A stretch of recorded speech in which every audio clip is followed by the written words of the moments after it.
दूसरा ना कोई, जैसा भी हूँ उन्हीं का हूँ, जैसा भी हूँ उन्हीं का हूँ, शरण में हूँ उनकी सदा। शरण में उनकी सदा। सुख दुख नहीं जग में, सुख दुख नहीं जग में, सिर्फ है परिस्थितियां, सिर्फ है परिस्थितियाँ, है सभी प्रसाद प्रभु की, है सभी प्रसाद प्रभु की, लौ लगे कृष्ण से सदा।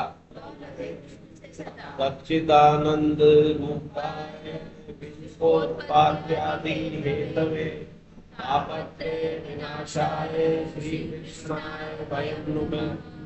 कृष्णे स्वधामोक्ते धर्म ज्ञानादिविषये तलो नश्चिदाशा में प्राणोदुनादिते वसुदेव सुतं देवं कंसचारूणमर्दनं देवकी परमानन्दं कृष्णं वन्दे जगद्गुरुं, कृष्णं वन्दे जगद्गुरुं। अब पंचरत्न दिव्य श्लोक जो स्वामी जी ने गाया नित्य पढ़ने से मनुष्य जन्म की प्राप्ति होगी। अजोपि सन् व्यात्मा भूतानामीश्वरोऽपि सन् प्रकृतिं स्वामिदिष्टाय सम्भवाम्यात्ममायया। यदा यदा हि धर्मस्य ग्लानिर्भवति भारत अभ्युत्थानं धर्मस्य तदात्मानं सृजामि। परित्राणाय साधूनां विनाशाय च दुष्कृतां धर्म संस्थापनार्थाय संभवामि युगे युगे। जन्म कर्म च मे दिव्या तत्त्वतः त्यक्त्वा देहं पुनर्जन्मेति मामोति सोऽर्जुन। वीतराग भैरवोदा मन में आमापाश्रिता भैरो ज्ञान तपसा पूता मद्भावमागता। हरे कृष्णा। अपना जैसे पहले दूसरा अध्याय पूर्ण हो चुका है, आज तीसरे अध्याय को पढ़ेंगे। पर उससे पहले जैसे हमेशा करते हैं कि जो पुराने पिछले अध्याय में श्लोक होते हैं उनका एक बार जल्दी से रिवीजन कर लेते हैं।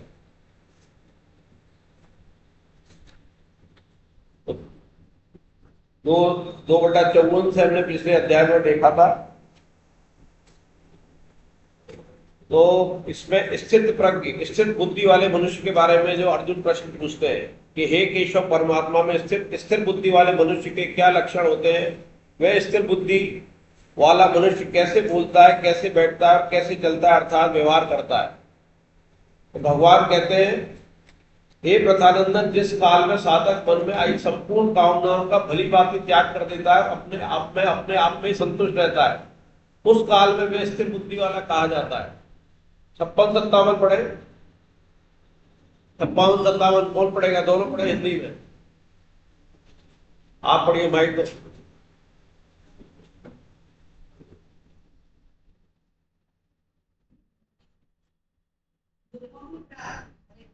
हरे कृष्ण।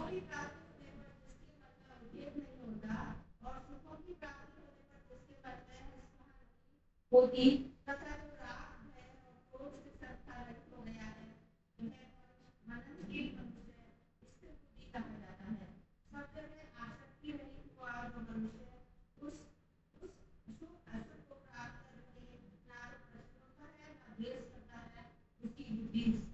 हरे कृष्णा। इसमें स्प्रा शब्द का क्या अर्थ है, कोई बता सकता है? स्प्रा शब्द, स्प्रा। इच्छा, हाँ, हिंदी का इच्छा, इच्छा नहीं रहती। 58, 59, 60 तीनों पढ़े। 58, 59, 60 आप पढ़ ले। हमारी आप पढ़ ले, माइक ले लीजिए। माइक आपके बगल में ही रहा। माइक माइक बैठे बैठे पढ़ ले, बैठे बैठे। हरे कृष्ण। हरे कृष्णा। इस तरह कछुआ अपने अंगों को सब ओर से समेट लेता है, ऐसे ही इस काल में ये चरपति इंद्रियों की खुशी से युक्त होकर सब प्रकार से काम करता है, तब खुशी बुद्धि स्थिर हो जाती है। मेरा हाल इंद्रियों को विषय करने वाला मनुष्य देह भी विषय पर निवृत्त हो जाते हैं, और रस निवृत्त नहीं होता, परंतु पर्वत तत्व का अनुभव होने से इस के मनुष्य का रस भी निवृत्त हो जाता है। उसकी संसार में मुक्ति नहीं होती। नहीं होती। कारण ये कि उसकी नजर रस बुद्धि रहने से व्यक्त करते हुए विद्वान मनुष्य की भी प्रथम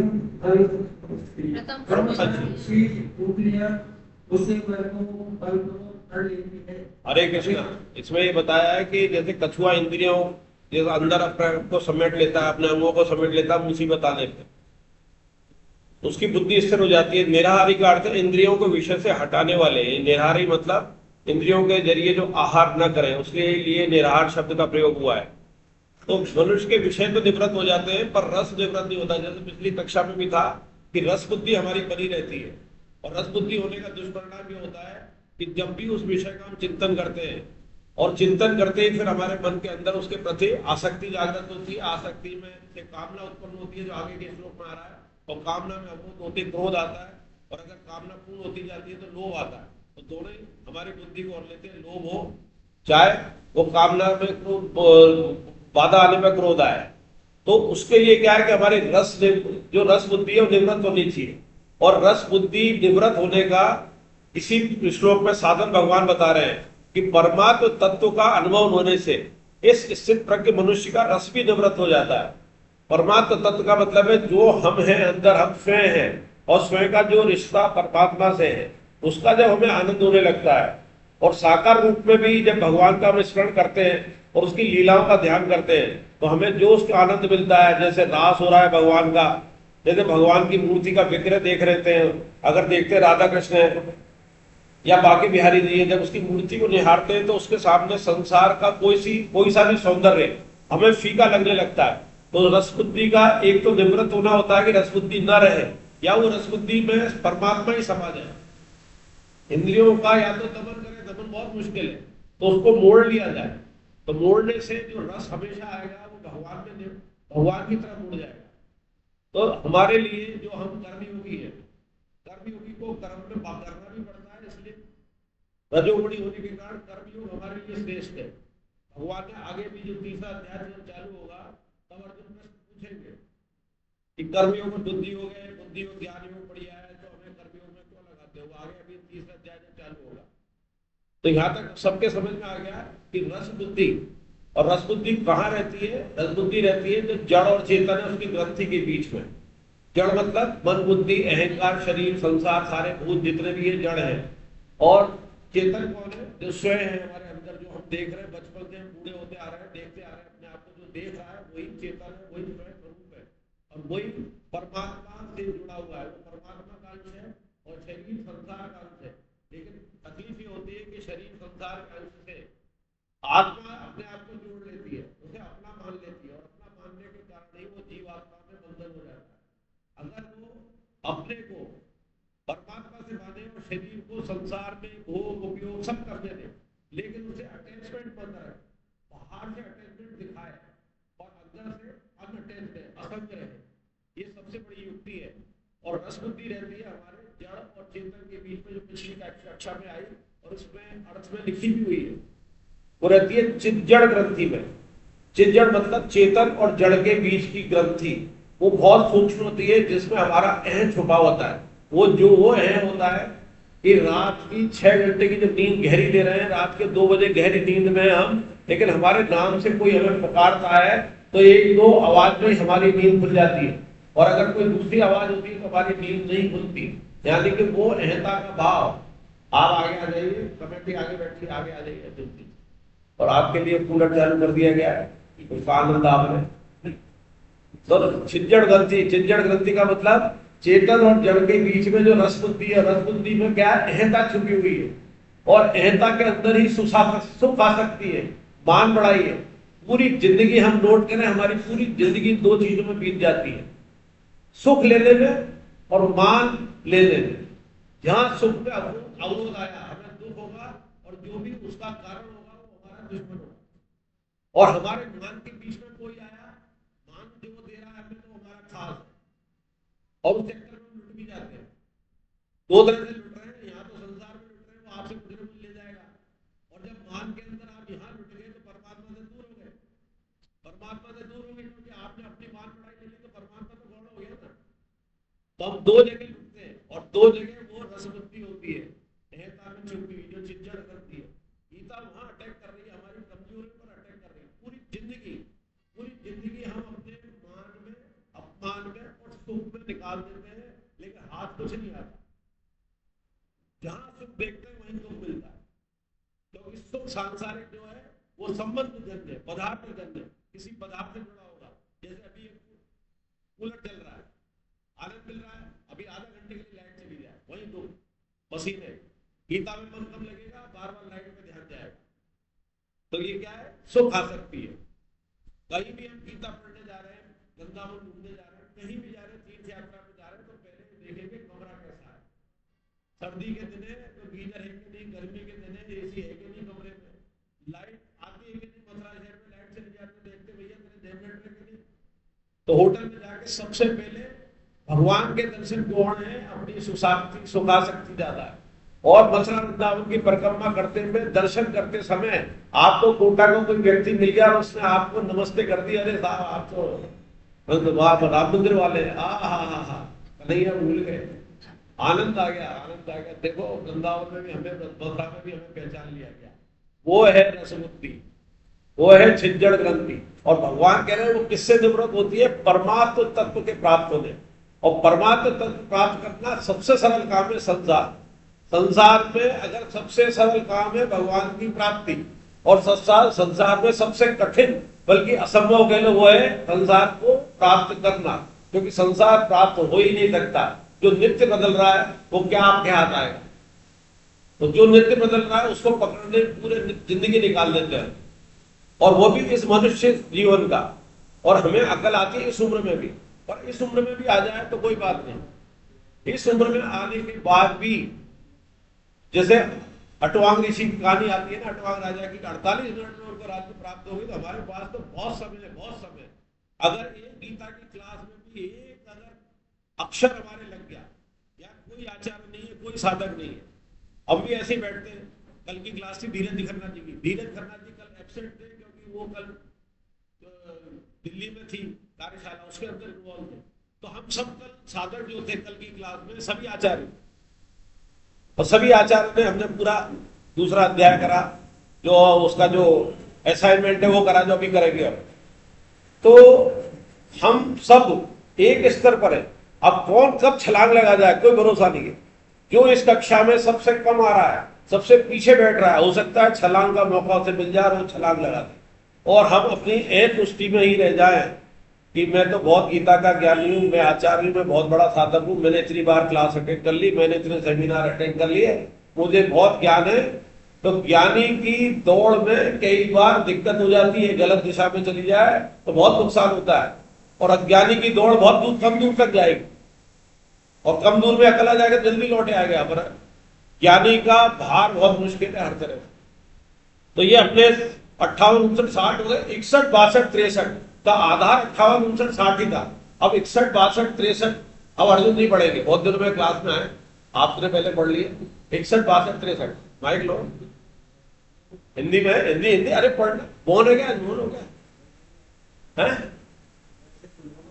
अरे अरे अरे तू यार क्या बात कर रहा है? 61, 62 पढ़ना, टूटी फूटी पढ़ना, रिवीजन है आज तो माइंड दो। आप नहीं भी पढ़ोगे, सब पढ़ चुके हैं पहले, आपसे इसलिए पढ़वा रहा हूँ। ये 61, 62 हिंदी में पढ़ो। हरे कृष्णा, जय श्री कृष्ण।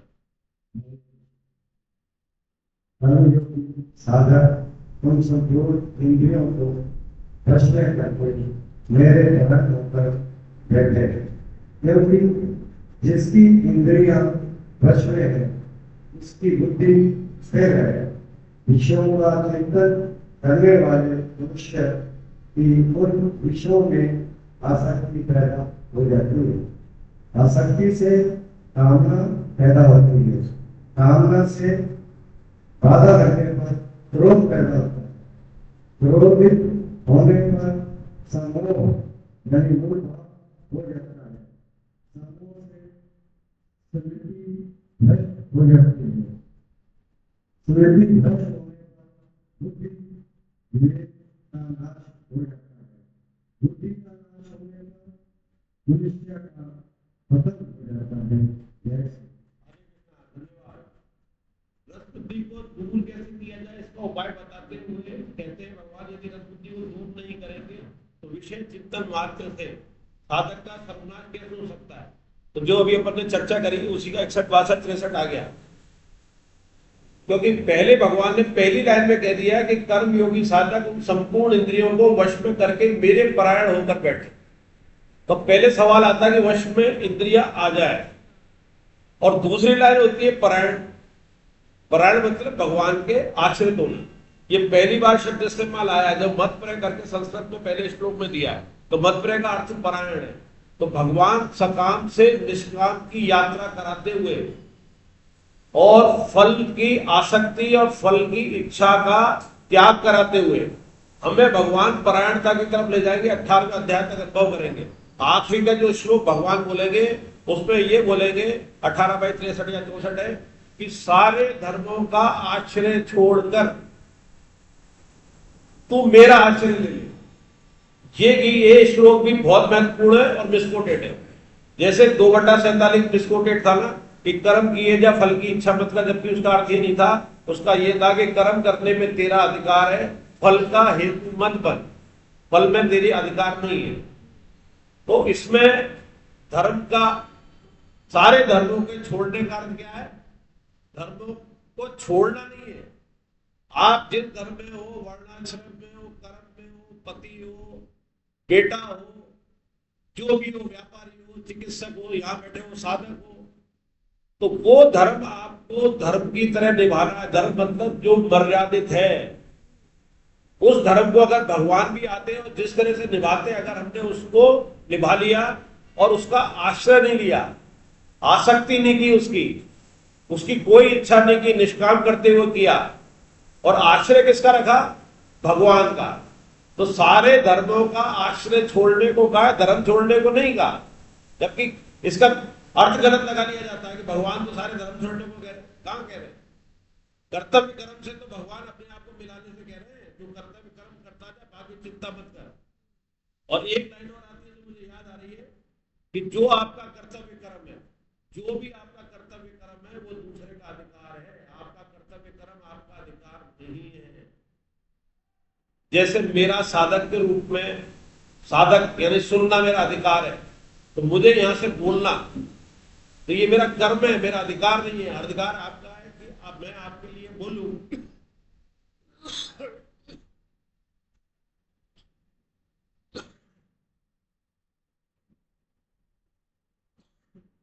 तो पहले इंद्रियों को वश में करने की बात आई है, और इंद्रियों को वश में करने के लिए कछुए की तरह बता दिया, रसबुद्धि की बता दिया, और मेरा ध्यान कर। फिर उसमें जैसे आपके जो विषय का चिंतन करेंगे, तो विषय का चिंतन करते ही आपके मन में उस विषय के प्रति आसक्ति हो जाएगी, और विषय उसी का चिंतन होगा जो आपने पहले भोग किया हुआ है। अगर किसी ने रसगुल्ला खाया ही नहीं है, रसगुल्ला पहली बार देख रहा है, तो वो उसके प्रति वैसी आसक्ति, उसके प्रति कामना नहीं होगी, क्योंकि उसको पता ही नहीं है उसका क्या स्वाद है। जो एक बार भोग कर लेगा, इसका मतलब भगवान हमें कह रहे हैं कि जो भी तेरे अंदर विषय वासनाएं है वो तूने पहले भोगी हुई है, और भोगने पे ही उस विषय का चिंतन होगा। और चिंतन कब होगा? वो विषय आपके सामने आ जाए एक, और विषय सामने आने के पहले तो तरीके कम थे। आपको रसगुल्ला दिखेगा किसी पार्टी में या घर में आ जाएगा, तो अब तो मोबाइल आपको दिखा देगा। आपको पता पड़ेगा कि आपके मित्र के कितनी पार्टी हो रही है, उसने फेसबुक पे या वीडियो भेज दिया, रसगुल्ले खा रहे हैं, चिंतन चालू हो गया। तो इस समय बहुत समझना बहुत जरूरी है। और भगवान ने तो उस समय बोल दिया ये बात, उन्हें मालूम था कि मोबाइल लेके तुम बैठोगे तो मानोगे नहीं। और वो 5000 साल पहले भगवान ने पहले बात कह दी कि विषयों का चिंतन, और विषय कौन है? जो आप पहले भोग चुके हो। तो कितनी बढ़िया बात है, आगे बात आएगी, शायद आ भी चुकी है, कि एक तो भोग का भोग करें, एक भोग का भोग करके त्याग करें, और एक त्याग पूर्वक भोग करें। तीन बड़े कठिन शब्द है। भोग का भोग करते जाए तो बोलते रसगुल्ला खाए, रसगुल्ला खाते जाए, पेट भी खराब हो रहा है, कोई बात नहीं, दवाई ले लेंगे, पर अभी तो खा लो, वो भोग का भोग है। और एक है त्याग पूर्वक भोग, वो संन्यास की स्थिति है। जो बहुत ऊपर उठ गए वो मालूम है कि ये रसगुल्ला दोबारा मिल रहा है और रसगुल्ले का ये स्वाद है, लेकिन वो खाते इस रूप में है कि आधे के बाद भी छोड़ना पड़ जाए तो छोड़ देंगे। अगर कोई आ गया आधे के बाद, घर में कोई छोटा बच्चा है या कोई आ गया कि जो उसका झूठा भी खा सकता है, तो उसको वो आधा दे देगा, उतना ही प्रसन्नता का अनुभव करेगा जितना उसे खाने में खुद के होता। उसको अफसोस नहीं होगा कि यार ये आधा रसगुल्ला मैं नहीं खा पाया। पानी मंगवा देना, पानी ठंडा है, बिना ठंडा है, कब ठंडा है। अगली बार तो फिर अगली बार वो याद दिला देना, वो बोलिए कहाँ से कॉफ है, उससे मेडिकल वाले सामने। ये बहुत बढ़िया। तो अब क्या हुआ, मदपरा शब्द आया है, मदपरा को याद रखना आगे कि परायण होकर बैठना।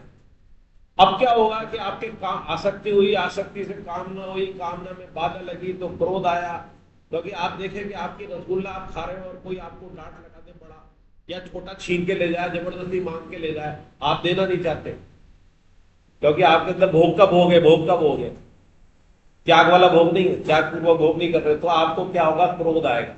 और क्रोध किससे करोगे, नीचे वाले से। ऊपर वाले से क्रोध कर नहीं पाओगे, कुंठा होगी, गुस्सा नहीं कर सकते ऊपर वाले से। नीचे वाले पे क्रोध हमेशा नीचे बहता है, पानी हमेशा नीचे बहता है, आशीर्वाद हमेशा नीचे बहता है। और ऊपर क्या क्या बहती है चीजें, ऊपर क्या क्या बहती है, तीन चीजें बता दी नीचे जाने की। पानी नीचे जाता है, क्रोध नीचे जाता है, आशीर्वाद नीचे जाता है। ऊपर क्या क्या जाता है, धुआं जाता है, धुआं, अग्नि जाती है। क्यों जाती है अग्नि, पानी नीचे क्यों जाता है और अग्नि क्यों जाती है, ये बात हो चुकी है शायद क्लास में, नहीं तो आज हो जाएगी। क्योंकि हम जहां है मूल को मूल ढूंढता है, तो हमारा मूल भगवान आत्मा का क्या, परमात्मा। हमारी इच्छा तब तक तृप्त नहीं होगी जब तक हमें तब परमात्मा नहीं मिलेगा। संसार को भोगने के बाद भी हम अतृप्त है, दुखी है, परेशान है। क्यों, क्योंकि हमारा मूल नहीं मिला है। संसार हमारा मूल नहीं है, शरीर का है। शरीर भोगता है, आनंद लेता है, फिर दुख पाता है। और हमारा मूल क्या है, परमात्मा है। आत्मा का मूल परमात्मा जब तक नहीं मिलेगा तब तक हम इसी तरह भटकते फिरेंगे। रास्ते की तलाश में गीता जी में रास्ता है। इसीलिए अग्नि का मूल क्या है, सूर्य, और जल का मूल क्या है, समुद्र। तो जल कहाँ जाएगा, बहता बहता बहता आखिरी में समुद्र में मिलेगा। ऐसे हम चलते चलते चलते चाहे 84 लाख में हो, चाहे इस जन्म से छलांग मार दे, परमात्मा उद्देश्य है हमारा। तो मूल भाव आता है, मूल मतलब मूर्खता, सम्मोह। मोह हो गया, जब सम्मोह हो जाएगा, मूर्खता आ जाएगी, तो उसके बाद क्या होगा, स्मृति भ्रष्ट हो जाएगी। और स्मृति भ्रष्ट हो जाएगी तो होने पर बुद्धि विवेक का नाश होगा। स्मृति क्या है, स्मृति ये कि मैं कौन हूं। आखिरी में अर्जुन जब कहेंगे तब ये नहीं कहेंगे कि मैं युद्ध करूंगा, उससे पहले तो करूंगा नहीं करूंगा ये चलता रहेगा। आखिरी में कहेंगे कि मेरी स्मृति नष्ट हो चुकी है, जो स्मृति थी वाली पुरानी खराब वाली, अब मुझे मेरी स्मृति आ चुकी कि मैं कौन हूं, मेरा कर्तव्य कर्म क्या है, ये आगे ये अर्जुन कहेंगे। तो ये पूरी यात्रा कामना से चलिए। आप गीता के देखे कि किस श्लोक से कहां जुड़ रहा है, ये स्मृति आखिरी में जुड़ रही है। कामना का नाश भी आखिरी में जुड़ रहा है।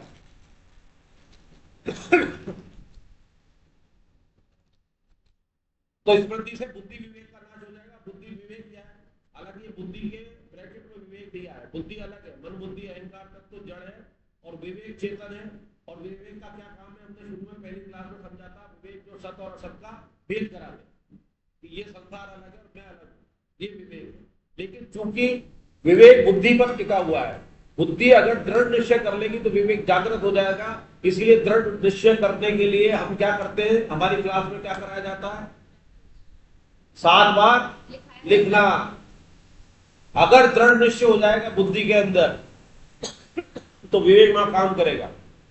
मन की हिम्मत नहीं है कि बुद्धि को अनुगामी बना ले, क्योंकि दृढ़ निश्चय के सामने, जैसे आगे उसमें परिप्रेक्ष्य में ले कि कई युद्धों के बाद भी हम सिंधु समझौते को रद्द नहीं कर सके, लेकिन दृढ़ निश्चय नहीं था प्रधानमंत्री के रूप में। आज जरा सी बात पे दृढ़ निश्चय पे हमने कर दिया कि हम चल नहीं देंगे, हमने जो गलती करी थी। ऐसा कोई देश नहीं है। जितने भी देश अलग बने, जो अपर लेवल पे बैठा है, जो बड़ा है अपर लेवल पे बैठा है, जिसकी यहां से नदियां आ रही है, हमेशा हिस्सा उसको ज्यादा मिलता है। 60-40 तक ये हिस्सा मिल सकता था, 60-40, लेकिन हमने 20-80 उसका 20 हमारा। और उसके एवज में आप वीडियो देखें, हमारे पूर्व प्रधानमंत्री जी जीप में बैठ के घूम रहे थे और पीडीओ का नुकसान हो गया। राजस्थान नहर लाने की जरूरत नहीं पड़ती, ये रेगिस्तान खत्म हो जाता और हो जाएगा। ये समझौता अब अगर रद्द नहीं होगा तो रिवाइव होगा, दूसरे तरीके से लिखा जाएगा, और जिसमें 60-40, 55-45, 70-30 ये होगा। तो ये दृढ़ निश्चय का है कि दृढ़ निश्चय चाहे तो हम क्या कर सकते हैं। तो दृढ़ निश्चय हमारा ये हो जाए कि मुझे परमात्मा की प्राप्ति करनी है एनी हाउ। ये जन्म दोबारा नहीं मिलेगा। जैसे पहले किस्सा का कहानी सुनाई थी कि उसने मां ने कहा था कि चार बच्चे, चार जो है कुतिया के पेट से, सूर्य के पेट से जन्म नहीं लेंगे, जो कक्कड़ जी ने सवाल पूछा था। हम दृढ़ निश्चय कर ले कि ये मेरा आखिरी जन्म है। मैंने इस बार अभी गुरुदेव के 15 दिन पहले आया, मैंने कहा क्या गारंटी कि हमें अगला जन्म मनुष्य का मिलेगा। हमारे कोई बुरे कर्म थे जो हम भोग रहे हैं। इतना बढ़िया पॉजिटिव उत्तर दिया, गुरु गुरु होता है। उन्होंने कहा है कि अगर बुरे कर्म होते तो तुझे ब्राह्मण धर्म में, धर्म तो कोई सा भी हो, सब धर्म अच्छे हैं, जो गीता पढ़ रहा है वो ब्राह्मण है, तो तुझे ये जन्म नहीं मिलता। तुझे डॉक्टर बना दिया, कैसे बन गया? तो जन्म तो पूर्व जन्म के कर्म अच्छे थे, लेकिन उसको अंदर इतना अच्छा पद कर ले कि दोबारा नहीं आना पड़े इन्हीं जन्मों के कर्मों से। इतनी बढ़िया बात कह दी उन्होंने कि हमारे सबके पूर्व जन्म के हमें सोचना ही नहीं है। पूर्व जन्म के हम 84 लाख से नहीं आए। पूर्व जन्म में हम मनुष्य थे सारे के सारे, और उससे हमें अच्छा जन्म मिला है अभी। और इसके अंदर हम करेंगे तो या तो इससे अच्छा जन्म मिलेगा, अंतकाल रघुवरपुर जाई जहां जन्म हरे भक्त का। सुंदर का इसकी हनुमान चालीसा की 34वीं चौपाई की, जिसके अंदर 18वां अध्याय सभा दिया है। 18वां अध्याय, जब 18वां अध्याय में याद दिलाना चौपाई को, तो हमारी स्मृति बुद्धि विशेष का नाश हो जाता है। और बुद्धि का नाश होने पर, यानी कि विवेक नाश, यहाँ पर बुद्धि का अर्थ विवेक से, बुद्धि का नाश होने पर मनुष्य का पतन हो जाता है। जब शरीर का जो इतना अपन पढ़ रहे थे 2 अध्याय से, सब खत्म हो जाएगा। तो ये इसलिए इतना डिटेल में लिया है, और आज दूसरी तीसरी बार लिया है, क्योंकि ये 58 से लेकर 63 तक के श्लोक बहुत इंपॉर्टेंट है। आप ये पढ़िए 64-65, कौन पढ़ेगा? अरे पीछे वालों को मौका दो। अरे वो दे, आज पहली बार आए क्लास में, आज जो सुबह मिले थे, हाँ यस आप पढ़ोगे।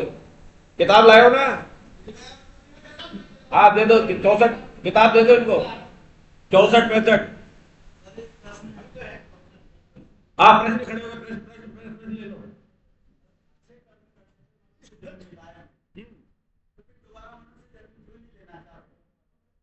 बहुत अच्छा प्रश्न है। आपके प्रश्न में ये भाव छुपा है कि हमें अच्छे कर्म करने से मनुष्य जन्म मिला है, तो हम मनुष्य जन्म क्यों नहीं लेना चाहते? क्यों हम मोक्ष की प्राप्ति चाहते हैं? ये बहुत गहराई वाला है। और जो सुंदरकांड की वो हनुमान चालीसा की चौपाई में बोलने के लिए 18वां अध्याय में कह रहा था, अभी बोल देता हूं, वो इससे लिंक्ड है। एक मिनट, अभी तो इसका सुन लो। एक सवाल पूछा है इन्होंने कि मनुष्य जन्म हमारा पहला था, मनुष्य जन्म अच्छा होता है, अच्छे कर्म से मिला है, तो अगला जन्म मनुष्य क्यों नहीं लेना चाहते? मनुष्य जन्म लेने के लिए देवता भी तरसते हैं। क्यों? क्योंकि वो कर्म योनि नहीं है, भोग योनि है। देवता चाहते हुए भी भगवान के भजन नहीं कर सकते, क्योंकि उनकी लिमिटेशन है। तू अग्नि देवता है तो अग्नि की बात कर, जल देवता है तो जल की बात कर। उनके विभाग बनाए हुए उसी डिपार्टमेंट में चलेंगे। भगवान ने जो उस डिपार्टमेंट का उनको फ्रेम दे दिया है उसी में चलेंगे, उसकी बात कर, भगवान की प्राप्ति नहीं। स्वर्ग में 2 तरह के देवता होते हैं, एक तो परमानेंट जो भगवान ने निहित कर दिए, लेकिन उनका भी समय है। पर उनका काल बड़ा है। और एक वो देवता जो स्वर्ग की इच्छा करते हुए मनुष्य जन्म से जाते हैं, देवता बनना चाहते हैं ना, स्वर्ग जाना चाहते हैं, तो वो देवता होते हैं। उनकी अवधि उनके पुण्य काल तक निश्चित होती है। जितने उन्होंने पुण्य किए हैं तब तक वो रहेंगे। आपने 5 स्टार होटल का किराया दिया है 15 दिन का, पुण्य आपने 15 दिन का, 15 दिन देवता भोग लेंगे। लेकिन उसके बाद अंतिम पुण्य क्षय होते ही लात मार के निकालते हैं वो जो वहां के पूर्व देवता होते हैं। जो परमानेंट देवता है वो आपको लात मार के निकालते हैं और आपको मनुष्य योनि मिलती है। लेकिन अच्छा घर मिल गया, सत्संगी का घर मिल गया, भोग विलास वाला मिल गया, या बिना भोग वाला मिल गया, लेकिन भोग वृत्ति रहती है देवताओं वाली। आपने देखा होगा कुछ बच्चे जो होते हैं बहुत अच्छे घर में जन्म लेते हैं, देवता के यहां से आए तुरंत से, लेकिन पहले दिन से ऐशो आराम चाहते हैं। पहले दिन से उन्हें एसी चाहिए, पहले दिन से सबको जितने भी आपके सांसारिक चीजें हैं उन्हें चाहिए। तो वो देवता हैं और उनके भक्ति बड़ी मुश्किल से आती है, क्योंकि उनकी भक्ति पूर्व में केवल स्वर्ग के लिए थी, भगवान की प्राप्ति के लिए नहीं थी। अब आपके प्रश्न का उत्तर आ रहा है। तो जो मनुष्य मोक्ष चाहते हैं वो बहुत स्वार्थी है, उनसे ऊपर है स्वर्ग वालों से। वो इतने स्वार्थी है कि स्वर्ग जाके वापस मनुष्य भी नहीं लेना चाहते, वो इनर्ट होना चाहते। इनर्ट, मोक्ष मतलब इनर्ट, नो एनर्जी, न भजन है वहां, न जन्म मरण है, बैठे रहो। जैसे अंतरिक्ष में सुनीता विलियम चली गई थी ना, वहां जाके घूमते रहो। वो तो अमेरिका का भला हो, सबका भला हो, भगवान की कृपा है, जो वापस आ गई, वहां घूमते रहोगे, मरोगे भी नहीं, पैदा भी नहीं होगे। ये है मोक्ष। जन्म मरण भी नहीं होगा, भगवान के भजन भी नहीं होंगे। आपसे वो जो वहां मोक्ष वाले बैठे वो भी आपस में बात नहीं करेंगे, क्योंकि बड़े स्वार्थी हैं। वो है सिद्ध लेकिन स्वार्थी है। और भगत क्या होता है? 18वां अध्याय वही है। 18वें अध्याय का नाम क्या है कक्कड़ जी? 18वें अध्याय का नाम है मोक्ष संन्यास योग। भगत मोक्ष का भी संन्यास लेता है। संन्यास का मतलब त्याग। संन्यास क्यों कहो कि मोक्ष को लात मार देता है भगत। वो कहता है कि मुझे मनुष्य जन्म में ही आना है, आगे यहां रह के भजन करूं और तेरे पास जाऊं तो तेरा वहां तेरे साक्षात तेरे साथ भजन करूं, और यहां आऊं तो फिर भजन करूं। अब चौपा बोले हनुमान चालीसा की चौपाई, अंत काल रघुवरपुर जाई जहां जन्म हरि भक्त का। जो हनुमान चालीसा पढ़ते हैं यानी कि हनुमान जी के भगत हैं, वो कहां जाते हैं अंतकाल में? रघुवरपुर। रघुवरपुर माने रघु का पुर, वैकुंठ धाम। और वैकुंठ धाम जाते हैं, अंतकाल रघुवरपुर जाए, वैकुंठ धाम में रह के भजन करते हैं भगवान के साथ और भगवान के भक्तों के साथ, और भगवान की आज्ञा से उनका जन्म होता है। अंतकाल रघुवरपुर जाई जहां जन्म हरि भक्त का ही। जहां उनका जन्म होता है, जहां हरि भक्ति पहले से मौजूद है, वो भगवान की आज्ञा से भक्त के रूप में भक्तों के आते हैं और भक्ति का प्रचार करते हैं, भगवान की भक्ति बढ़ाते हैं, और फिर उनको फिर वापस जन्म मरण नहीं जाना पड़ता, फिर वापस भगवान के बैकुंठ धाम। तो जितने 500 साल में संत आए और अब भी आ रहे हैं, अच्छे संत, टीवी वाले संत नहीं, अच्छे संत जितने भी आ रहे हैं वो भगवान के धाम से आ रहे हैं। चाहे वो भगवा वस्त्र में हो, चाहे राजशाही की कुर्सी पर बैठे हो, वो भगवान की आज्ञा से सनातन धर्म के उत्थान के लिए। लिखा है भगवान ने आगे गीता में कि सनातन धर्म की तू चिंता मत कर, जहां जरूरत होगी मैं आऊंगा, और मैं नहीं आऊंगा तो मेरे भक्तों को भेजूंगा। वो भक्ति इतने सक्षम होते हैं।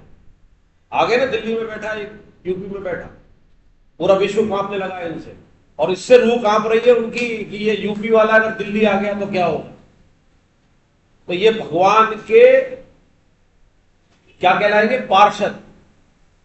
उनकी आज्ञा से आए, अपना काम करके चले जाए। ये भटकेंगे नहीं, नोट कर ले, ये भटकेंगे नहीं, क्योंकि भगवान से तार जुड़े हुए हैं, चाहे कर्म से हो चाहे भक्ति से हो। तो 500 साल में अगर हमारे यहाँ भक्ति काल के संत नहीं आए, आप नेट पर ढूंढ लेना पिछले 500 साल में, उसमें तो 1300 से लिखा हुआ है तुकाराम से लेके अब तक का। लेकिन पिछले 500 साल में औरंगजेब के समय, बाबर के समय, अकबर के समय इतने संत पैदा हुए, इतने संत पैदा हुए, इतने। जो अष्टछाप कवि है, अभी 2-3 दिन पहले परसों निकली है इनकी, जो श्रीनाथ जी की पूजा करते हैं ना, वल्लभाचार्य जी का जयंती निकली है।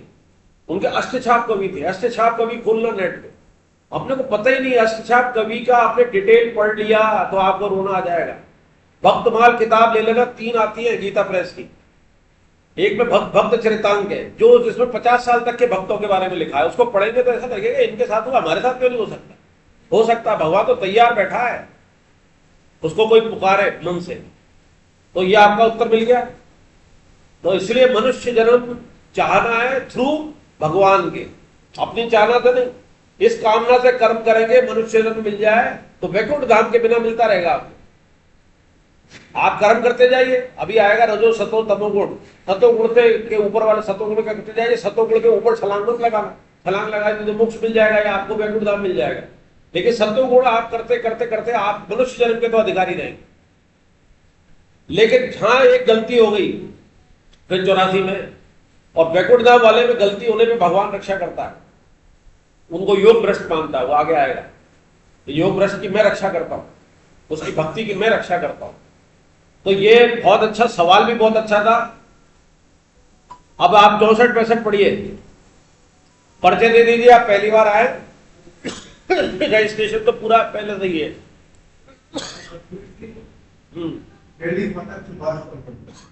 आप 8 से 10 किलोमीटर रोज घूमते पैदल।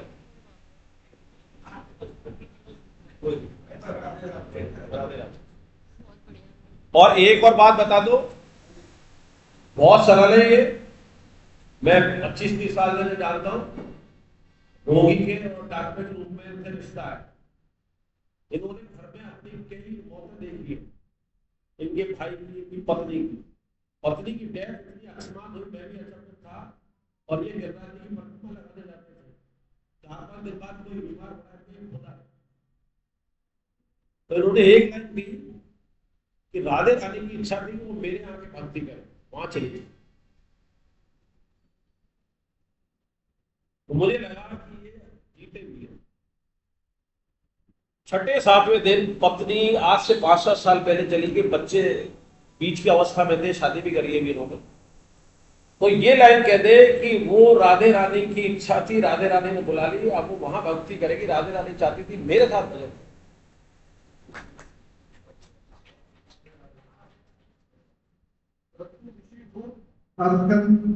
वाला कर्मयोगी साधक राज विवेक से सहित अपने वश में इंद्रियों के द्वारा विषयों का सेवन करता है, अंतरंग की निर्मलता प्राप्त हो जाता है। अंतरंग की निर्मलता प्राप्त होने पर साधक के संपूर्ण दुखों का नाश हो जाता है, और ऐसे साधक की बुद्धि में निश्चित है वो जल्दी परमात्मा में स्थिर हो जाती है।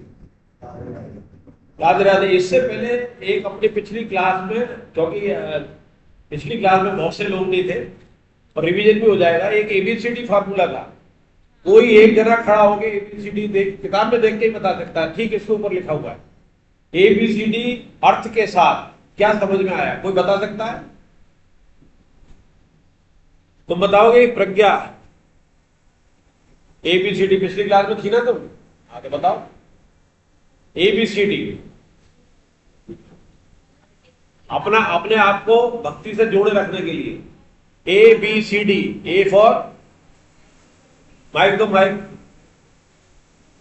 Association of with devotee, devotee का अर्थ सत्संगी, सत्संगियों का संग। और दूसरे शब्दों में और गहराई वाला, असंगियों का संग। असंग मतलब जो संसार से असंग हो चुके वो सत्संगी, जो सत का संग कर ले, असत का संग छोड़ दे। असत का संग जिसने छोड़ दिया वो असंग, और सत का संग ले लिया वो सत्संग। तो सत्संगियों का नित्य प्रति संग, साधु संत से मतलब नहीं है। अपने मित्र, नौकरी करते में, पड़ोस के रूप में, मोहल्ले में आपको जरूर मिल जाएंगे कि ये सत्संग, उसका संग करें। और ये लगता है सत्संग ही नहीं है, पहले कोशिश करें उसे सत्संगी बनाने के लिए, पर आपके प्रयास निरर्थक जाते हैं, बल्कि ऐसा लगता है कि इसके संग से मेरा संग खराब हो जाएगा, तो उसका संग छोड़ दें, चाहे उससे सांसारिक रूप से हमें कितना ही फायदा हो रहा हो। एक बी, बुक रीडिंग, अपने पास किताबों की कमी नहीं है। गीता, रामचरितमानस, श्रीमद् भागवत, भक्तमाल, इसकी चर्चा की। भक्तमाल लिखा सबसे आखिरी में, पर सबसे पहले भक्तमाल पढ़े, सरल भी बहुत है क्योंकि उसमें हम जैसा दिखता है ना। तीसरा क्या है? चैंटिंग। चैंटिंग मतलब जप, भगवान का नाम का जप। वो कोई भी हो सकता है, जिसकी जिसमें श्रद्धा हो। आगे श्रद्धा गुरु विभाग योग आएगा, उसमें जिसकी श्रद्धा हो, राम के प्रति हो, कृष्ण के प्रति हो, उसके प्रति श्रद्धा हो, उसके लिए चैंटिंग। और D, deity worship. Deity worship का अर्थ बताओ गहराई से। नहीं, इसका क्या है, इंद्रियां जो है हमारी हमेशा विषय में निर्लिप्त रहती है, तो हम निराकार की पूजा करने वाले नहीं है, साकार की करने वाले हैं। साकार के रूप में हमारे घर में कोई तस्वीर होगी, कोई विग्रह होगा, तो उस विग्रह की साज सवाल करना, उसे भोजन करना, उसे माला पहनाना, उस पर इत्र छिड़कना। भगवान कल तो गुलाब का था, आज ये वाला इत्र छिड़कती। रात को भोग लगाना, पर रात को पानी रखना, भाव से जोड़ना। डाइटी वर्शिप, डाइटी मतलब उसका जो आपका विग्रह है, विग्रह जिसको भगवान मान रखा है, उसकी तरफ ध्यान जाएगा दिन भर फिर आपका, तो ध्यान भटकेगा नहीं। ये चार अलग अलग श्रेणी की हो। तो संगत से होगा, बुक रीडिंग से आपका स्वाध्याय होगा, सी चैंटिंग से माला जाप होगा। लेकिन जब अकेले में कई बार माला आप नहीं कर रहे हो, संग भी नहीं हो, किताब भी नहीं हो, तो विचार आते हैं ना। तो चारों पे अटैक किया है इसने, तो विचार जब आएंगे किसके आएंगे? अरे यार आज जो है ना, मैंने यार भोग लगाए, अरे भगवान भूखे तो नहीं रह गए, पानी रखना भूल गए कि नहीं भूल गए, अरे खरबूजा इस सीजन का पहला आया, आम पहले आए, उनको भोग लगाए, हमने खा लिया, नहीं पहले उनको। हाँ, भाव के भूखे और विग्रह का ध्यान। तो आपके विग्रह होगा जिसकी आप पूजा करती है, जिसके घर में पूजा ग्रह है, चाहे वो छोटे गोपाल हो, चाहे कृष्ण भगवान बड़े वाले हो, चाहे गणेश जी हो, चाहे हनुमान जी हो, वो आपको याद आएंगे। अरे यार आज दीपक लगत जलाना भूल गया हनुमान जी के आगे, आज हनुमान चालीसा नहीं सुनाई हनुमान जी। तो ये चार आपके टूल है भगवान की प्राप्ति करने के लिए, 24 घंटे निकालने के लिए, और आप खुद को चेक कर सकते हो। इंद्रिया अपने आप वश में हो गई ना, चार तरह से हो रही है। आप संग है, आप संग में क्या करोगे? बातें करोगे ना उल्टी सीधी। आप ट्रेन में जाते हो, ट्रेन में जाके दो ही बातें होंगी, या तो धंधे पानी की होगी, तू क्या करता है, मैं क्या करती हूँ, तेरा क्या करता है, या राजनीति की होगी, यार ये अटैक हो गया, पुलवामा में ये हो गया। आप उसकी जगह ये तो नहीं कर सकते हो यार, जैसे मथुरा की तरफ जा रहे हो या उज्जैन की तरफ जा रहे हो, उज्जैन जा रहे हो तो महाकाल गया है क्या? मैं पहली बार जा रहा हूँ, बोले यार मैं तो 10 बार गया हूँ। वृंदावन गया भाग्य बिहारी जी, वहां तो यार वो भी भगवान, गिरिराज जी जाए तो वो भी है, तो सारा आपका डाइवर्ट हो गया। तो आपकी सत्संग हो गया तो उस समय में, फालतू समय में, जो फालतू समय है, जो आपका कर्तव्य कर्म नहीं करना है, आप स्वाध्याय नहीं कर रहे हैं, उस समय राम जप भी नहीं कर रहे हैं, वो आपका जो समय है, अगर वो आपने भगवान ध्यान में नहीं निकाला, भगवान चर्चा में नहीं निकाला, तो वो प्रमाद है। और प्रमाद तमोगुण का सबसे इंपॉर्टेंट है, जो हम रोज करते हैं, आलस्य और निद्रा तो दिखाई देती है कि पड़ा हुआ है, काम नहीं कर रहा, नींद ले रहा है, लेकिन प्रमाद दिखाई नहीं देता है। प्रमाद यहां बैठे भी हो रहा है, गीता की तरफ ध्यान न जाके धंधे पे ध्यान जा रहा है। अरे यार ये यहाँ आना पड़ रहा है यार, अपना तो आज ग्राहक था, एक निकल गया, LIC वाले अपन आदमी है यार, ये बैठिए 2 घंटे, आज 11 बजे आएगा, 12 बजे आएगा यार, ये डॉक्टर बहुत बुरा है। तो वो हो गया प्रमाद। प्रमाद का जो गीता में अर्थ लिखा है, जो करना चाहिए वो नहीं करना, तो कर्तव्य कर्म करना चाहिए वो प्रमाद नहीं है, हमें भजन करना चाहिए वो प्रमाद नहीं है, हमें सत्संग करना चाहिए प्रमाद नहीं है, हमें अपना धंधा करना है, बिजनेस करना है, ईमानदारी से करना है, वो प्रमाद नहीं है। लेकिन उसके अलावा 24 घंटे में बहुत समय होता है, आप नोट करेंगे कि आपका आधा से ज्यादा समय प्रमाद में बीतता है। तो वो प्रमाद नहीं करना है। प्रमाद बहुत इंपॉर्टेंट शब्द है गीता का, जो तमोगुण में आएगा, जिसको हम समझ नहीं पाते। तो ये आ गया कि वशीभूत अंतःकरण वाला, वशीभूत मतलब जो जिसका अंतःकरण निर्मल है।